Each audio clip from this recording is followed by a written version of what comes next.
Hello, I'm Timothy Seaman, and I'm revving up for the QuaranTUNE Dulcimer Festival Online 9.0, the first week of February. And I'm looking forward to giving a concert on Saturday night as part of this gala concert series from Thursday through Sunday. Got my t-shirt on from one of the other QuaranTUNE festivals. And I have 4 workshops that I'm going to be presenting, and I encourage you to look into those. If you go to the festival website, virtualdulcimerfest.com, you can go to where it says register, and it gives you a list of all the different workshops everybody's doing over Friday and Saturday. One of mine is about microphones, and it's for anybody that might be using microphones. We'll be discussing a lot of different kinds of microphones. Here are a couple of the ones that are really good to recommend and use, not too expensive, and we'll talk about a number of different kinds to get for one purpose or another, and how to place them on instruments for certain kinds of effects, like you might see on my hammer dulcimer here with these small condenser mics. We'll be talking about use in 3 different settings. One, online settings, another, live settings with a sound system, and 3, for recording. And we'll just briefly cover a number of those and then have a healthy question and answer time in the end so that we can get specifics for individuals. And then another one of mine that is specifically for beginner hammer dulcimer players is called the wonderful Do Re Mi box. And have always been, since I started playing hammer dulcimer in 1988, I've always been excited to see how the structures of the scales are so easy to work with. And we'll go over how that box works. Briefly, the marked courses that on my dulcimer are white are the corners of that box, and the scale goes marked, unmarked, unmarked, marked, and right to the left. So you get this,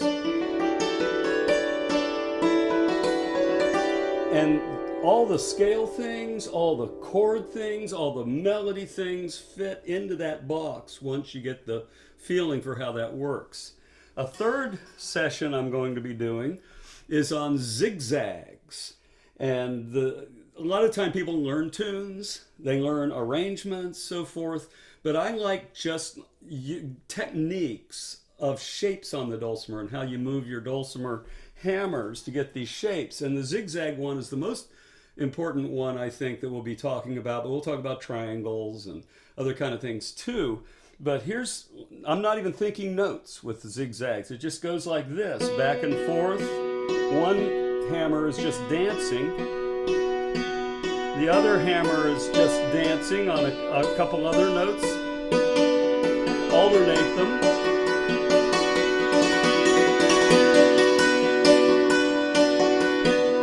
And we'll talk about how that can be applied, how you can just do that without having to think, which is often a good thing to have in your repertoire, is things that you don't have to think about. And so that one is geared toward novices, but really is useful for people at any level, I think. A lot of advanced players even have gotten advantage from that.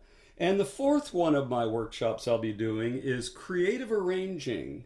I love to take a simple tune, a slow tune, and rather than just play the tune, which is valid in itself, to apply body language, hammer choices, certain kinds of arrangement tricks and techniques that can actually really enhance that slow, simple melody. And I'll talk a lot about specific things you can do, like flams, or thirds and sixths harmonies, and also triangular shapes.